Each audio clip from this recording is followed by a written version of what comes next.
Títulos, porque en la medida que uno va estudiando y va profundizando en esto, el romance va surgiendo de distintas maneras. Lo primero que me enamoró del capitalismo y la libertad, básicamente fue que es una máquina de sacar gente de la pobreza, que es la máquina de la prosperidad, que es la máquina del bienestar. Pero claro, cuando uno avanza en esta idea, se encuentra con detractores que acusan al sistema de ser injusto. Entonces, el segundo momento del romance arranca cuando uno se empieza a poner a estudiar sobre, básicamente, si el sistema es justo o no. Y uno lo que descubre que no solo que es justo, sino que además es el único sistema que es justo. Y como si fuera poco, la tercera etapa es una etapa estética, donde claramente uno llega a lograr percibir la superioridad estética del capitalismo. Entonces, lo primero que hay que comprender es que la historia de la humanidad es una historia donde básicamente siempre la condición del hombre fue la pobreza. Es decir, hace poco más de 200 años el 95% de la población del planeta Tierra estaba por debajo de la línea de pobreza extrema, es decir, vivían con menos de $1 diario, ¿sí? Luego llegó el capitalismo, ¿sí? Y ahora, digamos, en un mundo que tiene 7 veces más de personas, porque hemos superado los 7.250 millones de habitantes, ¿sí? Hoy las personas debajo de la línea extrema es menos del 5%. La contracara a esto es un aumento fenomenal de la productividad. Si uno toma la historia desde el año 0 hasta el año 2000, el PBI per cápita se multiplicó por 12,9 veces. Sin embargo, en los años que van entre el 0 y el 1800, solamente subió 40%, todo concentrado justo después del descubrimiento de América. ¿Hasta qué? Hasta que llegó el capitalismo, sí, que generó la revolución industrial, y a partir de ahí, sí, el PBI se multiplicó por más de 9 veces. Es decir, y lo otro que se percibe es una fuerte aceleración del crecimiento en el mundo. Fíjense que entre el 0 y el 1800 el mundo crecía a una tasa del 0,02% en términos per cápita. Durante el siglo XIX se acelera casi 33 veces al saltar a 0,65. En los primeros 50 años del siglo XX se creció al 1,06.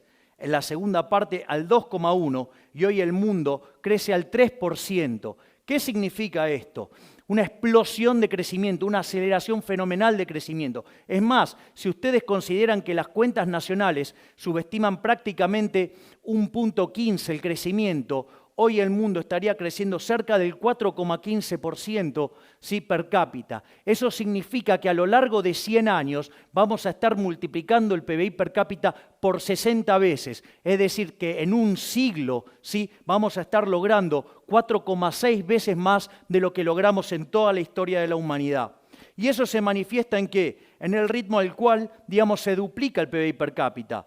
Digamos, originalmente se tardaba 3.466 años, después en el siglo XIX ese número cayó a casi 107, después a 65-74 en la primera parte del siglo XX, en la segunda 33-35 y ahora 23,45. ¿Sí? Entonces, ¿dónde está la lógica de esto? ¿Qué es lo que sostiene toda esta magia? La libertad, es el modelo de la libertad. Es decir, aquellos países que son más libres, crecen más que el doble de aquellos que son reprimidos.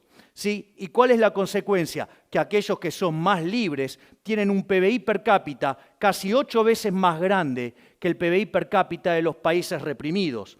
No solo eso, sino que además el decil más bajo de la distribución, es decir, los que peor están, ¿sí? Ganan 11 veces más de lo que ganan los países reprimidos. Y es más, si ustedes se fijan, los del decil más bajo, es decir, los más pobres en los países libres, ¿sí? Tienen el doble de ingreso que el ciudadano promedio, ¿sí? Del país reprimido. Pero como la distribución del ingreso lleva un formato de una chi cuadrado, una log normal, eso significa que el 75% de la población aproximadamente vive menos que con el ingreso promedio. Con lo cual, acá quedaría bien claro que es mucho mejor ser cola de león que cabeza de ratón. Es decir, es mejor ser el último orejón del tarro en un país libre, ¿sí? Que ser un jerarca en un país reprimido. Es más, No solo eso, sino que además en los países que son libres, la pobreza es 25 veces menor, ¿sí? Y no solo eso, sino que además, sí, la gente vive más. Entonces, digamos, ¿de qué se sostiene toda esta lógica virtuosa? Son 5 instituciones, las 5 instituciones del capitalismo. Y estas van combinadas, por ejemplo, la propiedad privada con los mercados libres. Es decir, ustedes no pueden hacer transacciones voluntarias si no son dueños de los bienes que están transando. Y como consecuencia, es muy importante que no haya intervención del Estado, porque cuando supongan ustedes, sí, podrían ser dueños nominalmente de algo, pero el Estado le dice cómo usarlo, cómo disponer de ello, a qué precios, eso ya dejaría, sí, de ser libre. Por lo tanto, los precios no estarían cumpliendo la función que tendrían que cumplir porque no tendrían sentido. Entonces, digamos, es muy importante la propiedad privada para que sean ustedes los que intercambian lo que está en juego, ¿sí? Y que lo hagan libremente. ¿Por qué? Porque eso va a registrar un precio y eso va a ser una señal que se va a transmitir al sistema y el resto de los agentes de la economía se van a coordinar respecto a ese precio. Y ahí viene la tercera institución del capitalismo, que es la competencia. Es decir, que haya libre entrada y salida. ¿Para qué? Para que los recursos se puedan reasignar entre aquellos sectores donde el precio señala que ahí hay escasez y que hay problemas por resolver, ¿sí? Y como si todo esto fuera poco, aparecen 2 instituciones más, ¿sí? Una es la que tiene que ver con la división del trabajo.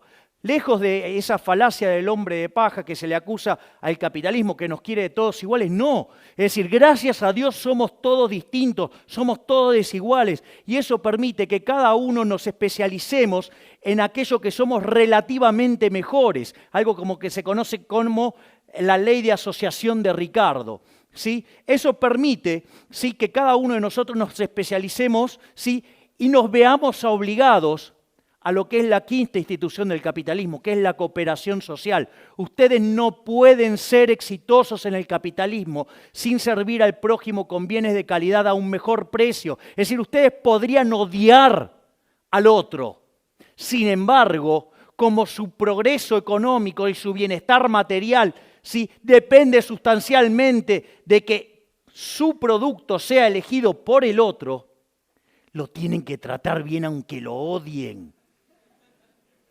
Es decir, como decía Bastiat, donde entra el comercio, no entran las balas. Por eso, digamos, no tiene sentido esa estupidez de la teoría del derrame.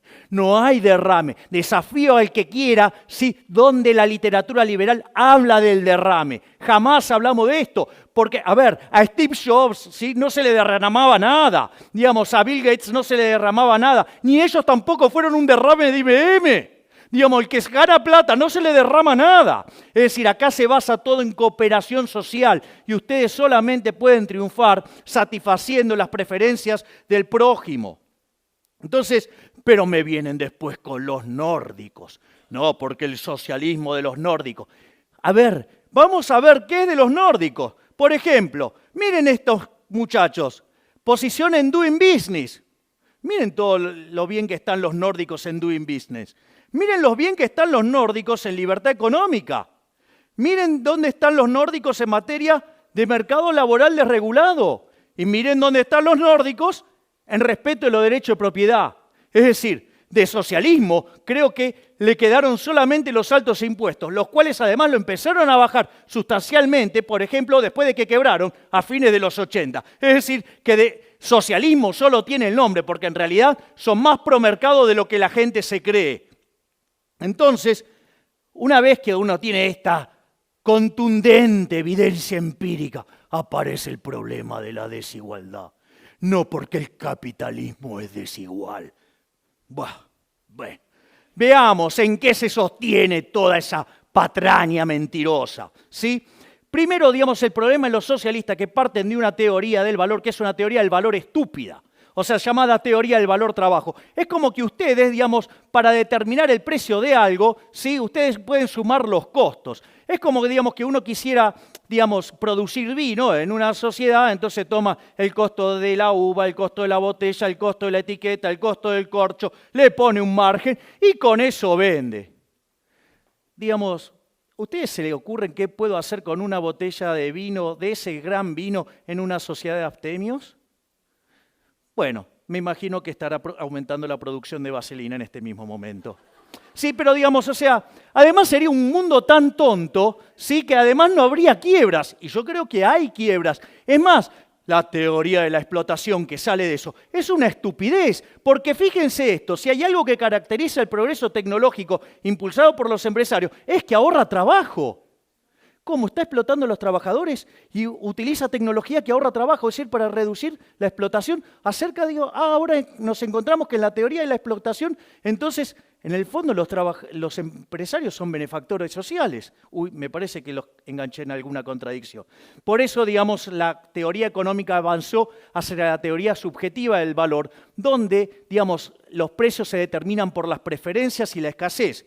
Y a partir de ahí surge la remuneración de los factores. La remuneración de los factores viene dado por algo que se llama el valor del producto marginal. En el caso del trabajador, ¿sí?, sería el valor del producto marginal del trabajo, es decir, el salario, que se compone de dos elementos. El precio, donde intervienen las preferencias y la escasez, con lo cual a ustedes no les puede ir bien sin servir al prójimo con bienes de calidad a un mejor precio, porque si no hay quiebras y el precio es cero. ¿Sí? Y por otro lado, tiene que ver también con ¿qué? Con la productividad. Entonces, si ustedes generan algo que sirve al mercado, que sirve a la gente, que le arregla la vida a la gente y además son productivos, se van a llenar de plata. Pero está bien que así sea porque van a ser benefactores sociales.